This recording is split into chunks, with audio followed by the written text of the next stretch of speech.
Good morning बच्चों. I am back again to take your fresh new class.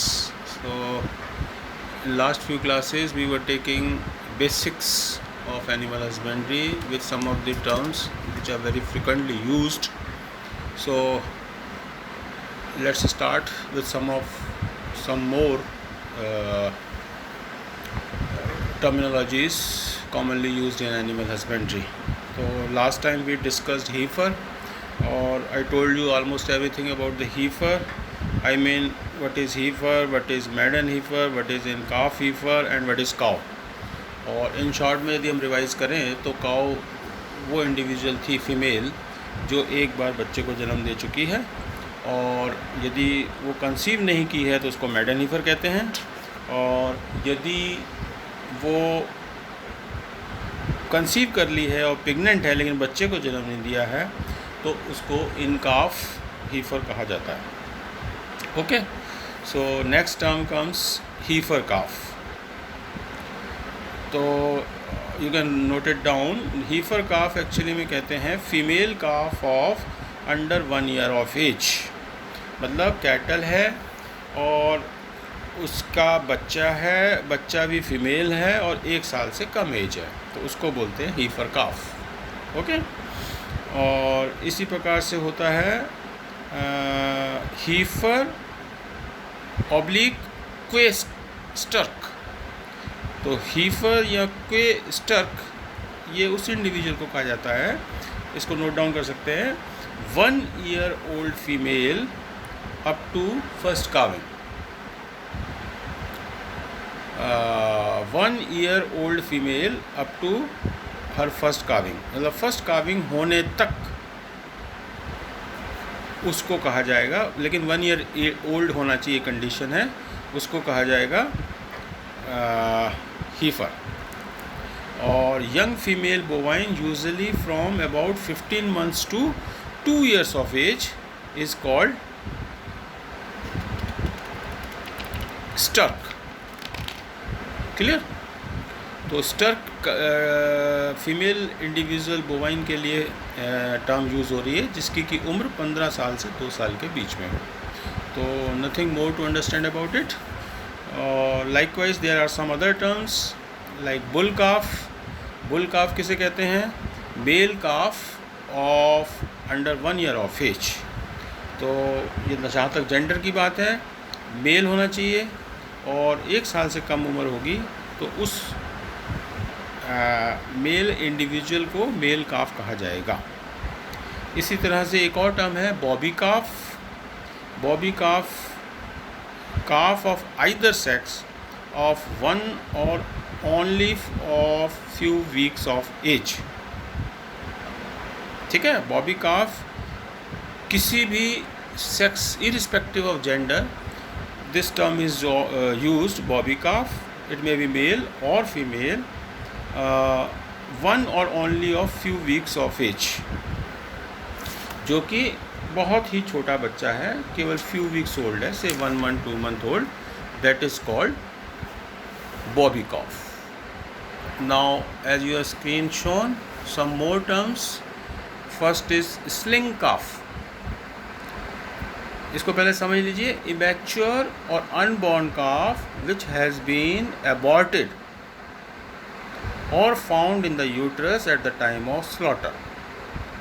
Sling calf. तो ये देख लीजिए, it is very clear.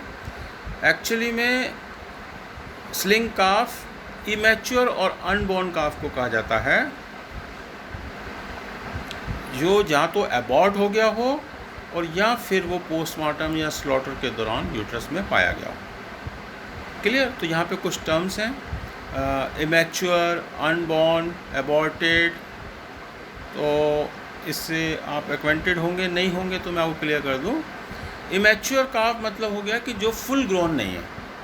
Okay, और unborn काफ मतलब जो काफ अभी पैदा ही नहीं हुआ है, मतलब वो यूट्रस में ही है या माँ के पेट में ही है, और या फिर ये इमैच्योर और नॉट फुल ग्रोन काफ यदि किसी कारण से शरीर में से बाहर निकल जाता है उसको कहते हैं एबॉर्शन. और या फिर इस तरह का काफ जो फुल्ली डेवलप नहीं है, किसी कारण से गाय की डेथ हो जाती है तो उसके पोस्टमार्टम करने के दौरान या उसका स्लॉटरिंग करने के दौरान, स्लॉटर होता है जिसमें साइंटिफिक वे में जानवर को काटा जाता है उसको उसके मीट पर्पस के लिए, ठीक है। तो that kind of calf is called sling काफ।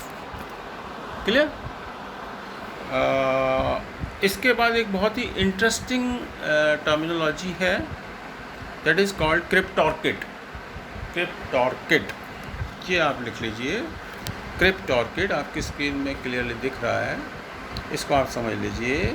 इसको पहले लिखिए, male cattle in which one और both the testicles fail to descend into the scrotal sac. देखिए ये तो ऑनलाइन क्लास है, मैं बहुत ज़्यादा डिटेल में आपको नहीं समझा पाऊँगा, लेकिन यहाँ पर एटलीस्ट इस बात को समझ लीजिए कि ये हम एक मेल कैटल की, कैटल मतलब गाय का इरिस्पेक्टिव ऑफ जेंडर, एक गाय है और गाय में वो मेल है जिसकी वन और both the testicles fail to descend into the scrotal sex.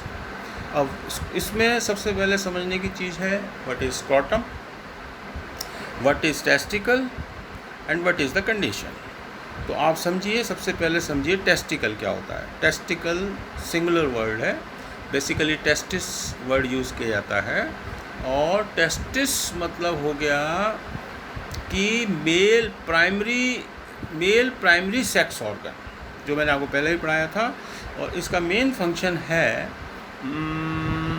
Sperms का प्रोडक्शन करना और मेल हार्मोन जिसके कारण कि किसी भी मेल में मेलनेस होती है, उसका नाम है टेस्टोस्टेरोन, उसका सिक्रीशन करना। ये दो मुख्य काम है टेस्टिकल के। तो ये टेस्टिकल एक थैलीनोआ स्ट्रक्चर में लटके रहते हैं जिसको कहते हैं स्क्रॉटम, और इस टर्म में यूज़ किया गया है वर्ड स्क्रॉटल सेक, मतलब वही थैलीनोआ स्ट्रक्चर है। तो नॉर्मल सर्कमस्टांसिस में during the time of birth और parturition in male calf, testicle descends into the thalamus structure which is called scrotum.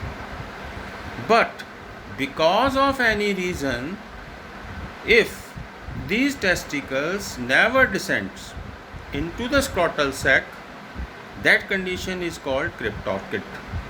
That means a male calf or male cattle whose testicles are never been descended into the scrotum will called cryptorchid। और क्रिप्टोर्किड के बारे में ये जान लीजिए, this is very useful term. Cryptorchid के मामले में जान लीजिए व्हाट इज़ रॉन्ग अबाउट क्रिप्टोर्किड।